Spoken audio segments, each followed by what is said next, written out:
안녕하세요. 우리 최근에 변리사 2차 시험이 치러졌었고요.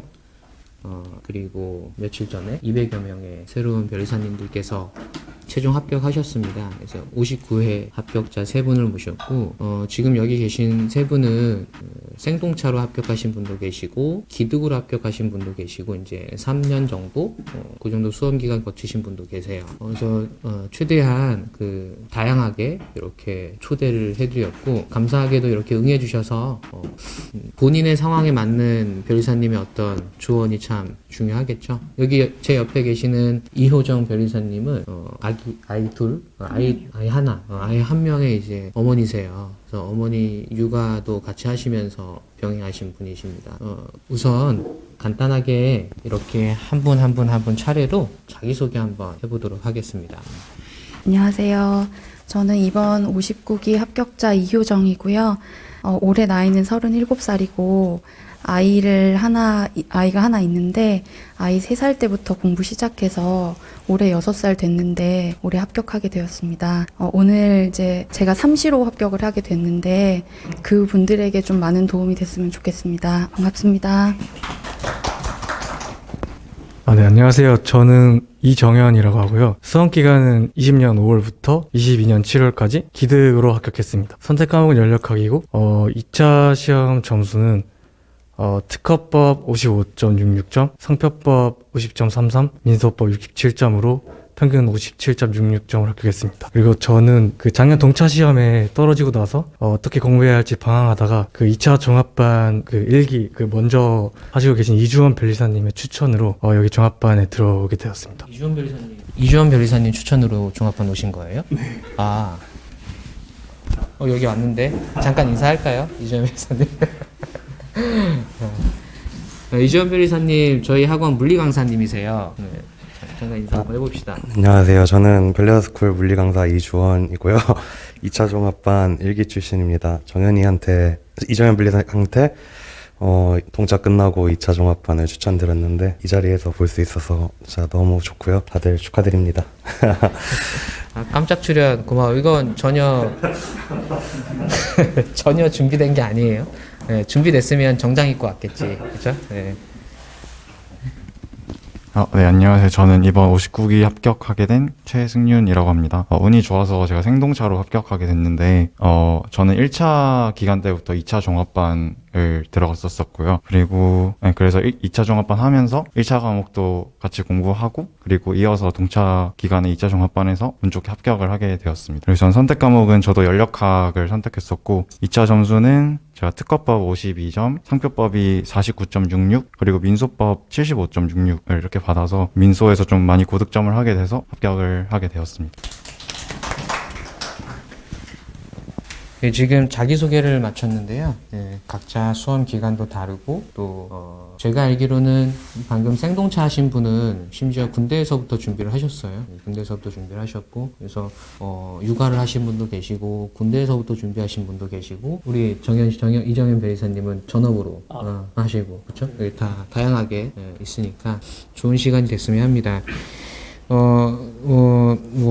제가 이제 합격자 간담회를 하는 이유는 이제 여러분들께 많은 상담 요청을 받거든요.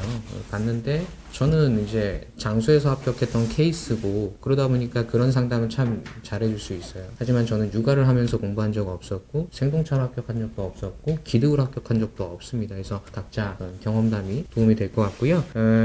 그리고 여기 계시는 분들은 전부 저희 2차 종합반 출신이세요. 2차 종합반 출신이십니다. 먼저 우리가 이제 공부 방법이라는 게 참 궁금할 수 있는데 변리사 시험은 1차 시험이랑 2차 시험이 있어요. 그래서 1차 시험 공부 방법 한 분씩 여쭤보고 또 이어서 2차 시험 공부 방법 여쭤보고요. 그리고 제가 많이 질문 받고 또 여러분들이 궁금해 하시는 부분이 강의를 수강한 다음에 복습을 어떻게 하는지에 대한 거 그리고 이어서 시간 관리, 스케줄 관리, 운동이나 휴식은 어떻게 해야 되는지 이런 거 더 나가서 휘발성 방지 이런 것도 좀 여쭤보고요. 이렇게 진행을 하도록 하겠습니다. 먼저 1차 시험 공부 방법을 민법, 산업재산권법, 자연과학, 그리고 모의고사에 대해서 좀 어떻게 생각하시는지를 여쭤보고 싶어요. 일단 1차 시험을 저는 2번 보게 됐는데요. 처음 시험 준비할 때 모두가 다 민법부터 준비하고 계시는 걸로 알고 있고, 먼저 강의를 저는 일단 시간이 부족했던 사람이기 때문에 강의를 먼저 빨리 들어야 되겠다는 생각이 강했습니다. 그래서 강의를 들었던 순서로는 기본 강의를 듣고, 그다음 객관식 시험이기 때문에 문제풀이 강의 듣고, 그리고 문제풀이 했던 그 객관식 책과 기본서를 계속 회독을 해 나가면서 마지막 2달 내지 3달에는 단권화를 한 그 책을 가지고 계속 회독을 하려고 노력을 했는데요. 그 2달, 3달 마지막 동안에는 그때 최신 판례 강의라든지 최종 정리 강의가 계속 풀리는데 그거를 꼭 놓치지 않으셔야 내가 이제 이 부분에 최신 판례가 많이 나올 수 있는 부분들을 잘 가지고 가실 수 있고, 그런데 종합반에 있으신 분들은 그런 것들을 같이 내가 놓치더라도 체크해 줄 수 있는 장점이 있기 때문에 종합반에서 공부하는 게 되게 장점이 될 수 있었고, 저는 처음 이제 시작을 2019년도에 했는데요. 그때 조현중 변리사님하고 김영남 변리사님께서 종합반을 처음으로 시작하실 때 제가 합류를 하게 됐었는데, 그때 1차 시험을 공부 기본 강의만 일부 맞춰놓고 그 다음에 제가 부진정 동차를 노렸기 때문에 그러면 대체 2차 공부를 어떻게 같이 생각하면서 공부하면 좋을까, 이걸 알고 싶어서 그때 종합반을 수강을 했었어요. 근데 종합반 수강했을 때 또 좋았던 점은 1차에 대해서 선배들이 이야기해 주신 것도 있었고, 그 다음에 2차 기초 GS를 미리 써볼 수 있는 시간이 있어서 내가 특허와 상표 공부할 때 판례를 이런 식으로 더 깊이 있게 기억을 하면 아주 좋겠다라는 생각을 하면서 문제를 풀었었거든요. 그래서 마냥 1, 2, 3, 4, 5번 지문에서 틀리고 맞는 것만 구별해내는 게 아니고 어떤 부분이 좀 중요하다는 걸 알 수 있었던 것 같습니다. 그래서 1차 시험에 있어서는 순서는 그렇게 강의를 했었고, 공부하는 부분에 있어서는 종합반과 같이 했기 때문에 공부할 때 어디에 깊이를 두고 이렇게 할 수 있었던 장점이 있었고요. 또 마지막에 단권화된 책을 가지고 2달 공부를 한 것뿐만 아니라 진도별 모의고사랑 또 최종 모의고사를 여기 변리사 스쿨에서도 다운받거나 책을 사서 풀 수가 있잖아요. 그래서 그거를 계속 풀면서 제가 오답노트 정리를 하면서 마지막 마무리했었습니다. 그래서 1차 시험 점수는 첫 번째 점수로는 제가 민법은 85점, 산재법은 87.5점, 자연과학은 85점 받아서 평점 85.8점으로 합격했었고, 두 번째 2차 시험은 민법이 87.5점, 산재법이 95점, 자연과학을 72.5점에서 평균 85점으로 받았었는데요. 일단 2번을 85점을 넘기다 보니까 2차 시험 공부할 때 그냥 아무런 걱정 없이 시작은 했었던 것 같습니다. 그래서 그 2차 종합반 때 선배님들께서 좀 안정적으로 점수를 받으면 좋다고 말씀해 주셨기 때문에 그냥 놓치지 마시고, 지금 11월인데 시간이 부족하다 생각하지 마시고 그냥 계속 회독을 하시면 저처럼 받으실 수 있지 않을까 생각합니다. 감사합니다. 1차 시험을 2번이나 85점 받으셨어요. 육아하면서, 그쵸? 네. 1차 시험 왕이야, 이 정도면. 그래서 여러분들, 지금 시험 얼마 안 남았잖아요, 1차 시험. 1차 시험 한 100일 정도 남았을 건데, 육아하면서도 이렇게 85점을 받으세요. 그리고 아까 전에 1차 준비하면서 기초 GS 이런 거 쓰셨다고 했는데 제가 아직도 기억이 나요. 지금 옆에 계신 분은 기초 GS를 쓰시면 답이 다 틀려. 답이랑 이제 논점이랑 다 틀리는데, 근데 되게 그래서 제가 물어봤죠. 왜 답이 다 틀리는지. 근데 보니까 이제 1차 시험 아직 합격하지 않은 상태에서 저희 중합반에 오셨던 거고, 그래도 너무 다행이었던 게 국어를 그 2차 종합반 전체 중에서 제일 잘하셨어요. 제가 어떤 말씀을 드렸냐면 답이랑 논점만 맞추면 무조건 합격한다라고 이렇게 말씀을 드렸던 기억이 있어요. 여러분들 글쓰기 실력이 전혀 무관하지는 않다라고 말씀을 드리고 싶습니다.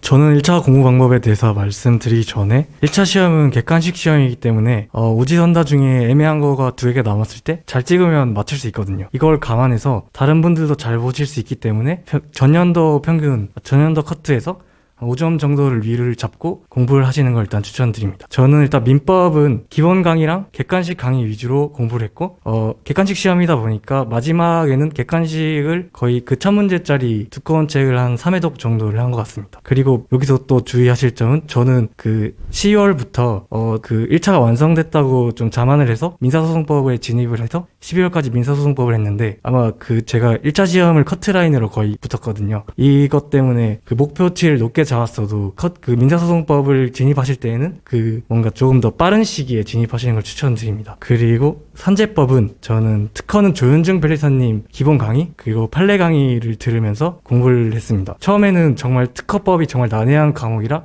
아무것도 머릿속에 남지 않아서 되게 어려웠는데 제가 특허법을 5월 달에 들었거든요. 6월에 이제 이주원 변리사님을 찾아가서 공부를 어떻게 했는지 이제 좀 여쭤봤고, 그분께서 자기 조문 노트를 보여주셨는데, 모든 문장이랑 단어에 밑줄이 3-4번씩은 쳐져 있더라고요. 그러면서 조문을 아예 통달을 하셨더라고요. 저는 그것을 보고, 공부는 저렇게 해야지 합격하는구나 라고 깨달았습니다. 그래서 덕분에 조문 위주로, 그리고 판례 이해 위주로 공부를 하는 방법을 터득했고, 그리고 산재법은 이제 요즘 추세가 디자인법이 좀 어렵게 나오는 추세잖아요. 그래서 보통은 뭐 상표법이나 디자인보호법은 되게 판례 위주나 쉬운 문장 위주로 공부를 하시는데, 특허법, 상표법, 디자인법을 각각 펼쳐놓고 공통되는 절차가 되는 조문을 각각 비교하면서 하여야 한다, 뭐 해야 한다, 뭐 할 수 있다, 뭐 그런 것부터 짜잘한 것까지 다 비교하시면서 외우시는 걸 추천드립니다. 이러면 산법에 대해서 조문 부분은 공부하기 되게 편해지실 겁니다. 자연과학은 제가 물화생지가 사실 좀 베이스가 있어가지고 그냥 기출문제를 위주로 공부했습니다. 1차 시험 점수는 그렇게 고득점은 아니지만 저는 민법 85점, 산재법 80점, 자연과학 62.5로 커트라인에서 한 문제 비로 아슬아슬하게 합격했습니다. 우리 이정현 변리사님은 이주원 변리사는 맛있는 거 사줘야 되겠다. 그래서 1차 시험에서도 이렇게 또 특허 도움 주셔서 감사하고요. 특히 요즘에 저한테 많이 물어보시는 게, 제가 한 100여 명 분들과 함께 조문 스터디를 하고 있고 조문 암기를 강제로 시키고 있는데, 이거에 대해서 필요하냐라는 질문을 많이 받고 있어요. 전혀 계획되지 않았지만 우리 이정현 변리사님께서 조문을 암기해서 도움을 받았다라고 하시는데 너무 고맙습니다. 네, 조문 꼭 암기하시기 바랍니다. 1차 시험에서는. 네. 저도 특별한 공부 방법을 막 말씀드리기보다는 제가 느꼈던 점에 대해서 말씀드리고 싶고요. 전 민법도 기본 강의 듣고 이제 포인트 객관식 책으로 계속 해독을 했었고, 이제 그게 해설이 좀 상세하게 나와 있어서 그 책을 선택을 했었던 것 같고요. 그리고 우선 말씀드리기 전에 제 1차 점수가 민법이 87.5점, 그리고 산재가 100점, 그리고 자연과학이 75점 정도 됐던 것 같습니다. 그래서 민법은 양이 일단 너무 많기 때문에 기본서랑 이제 객관식 문제집이랑 계속 그냥 반복 회독을 하시는 게 가장 중요하다고 생각을 하고요. 그다음 산재법 같은 경우는 아까 이정현 변리사님께서도 말씀해 주셨는데 조문이 진짜 굉장히 중요한 것 같아요. 왜냐면 이제 1차는 제 생각인데 지금 평균만 봐도 알 수 있듯이 좀 수준이 상향 평준화가 되고 있는 것 같아요. 그래서 이제 좀 중요한 판례들이나 그런 걸 내면 다 맞추기 때문에 좀 치사하게 그냥 조문 바꿔서 내는 문제들 비중이 좀 많이 증가하고 있는 것 같은데, 그래서 그런 문제들을 맞추려면 좀 중요하지 않은 내용이라도 그냥 단순 암기하는 것이 조금 필요하다고 생각을 합니다. 그래서 고득점을 하려면 이제 그런 특상디 각각의 조문뿐만 아니라 각각의 차이점이 또 미묘하게 있거든요. 그래서 그런 차이점들도 조금 같이 암기를 해주면 고득점을 하실 수 있지 않을까 생각을 하고, 그리고 강의는 저도 조현중 변리사님, 김영남 변리사님 강의 다 들었었고요.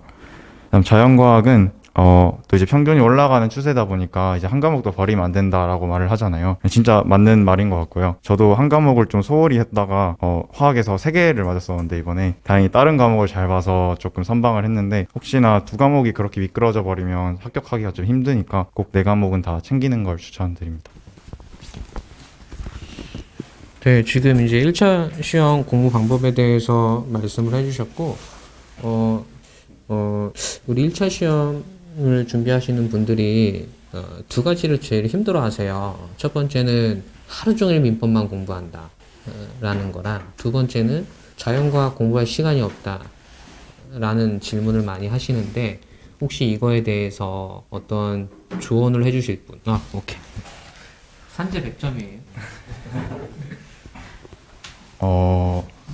저도 많이 부족했었거든요. 이제 그래서 하루 종일 민법만 하거나 아니면 뭐 하루 종일 자연과학만 하거나 이런 경우가 굉장히 많았었는데, 이게 초반에는 이제 초중반에는 상관이 없다고 생각을 하는데 이제 좀 후반부잖아요. 근데 1차 시험 공부 방법이 굉장히 양이 많다 보니까 저는 민법, 산재, 자과를 무조건 하루에 다 보는 것을 목표로 했었거든요. 왜냐면 휘발성이 너무 강하다 보니까. 그래서 오전, 오후, 저녁 이렇게 나눠가지고 한 타임씩은 무조건 다른 과목을 보도록 그렇게 강제적으로 설정을 했었고요. 그러니까 당연히 이제 시간이 오버되거나 뭐 계획했던 거를 못할 경우가 많았지만 그래도 그냥 포기하고 무조건 그냥 뭐 산재할 게 남았어도 민법으로 넘어가고 그런 식으로 해서 좀 휘발을 최소화하려고 노력을 했던 것 같습니다.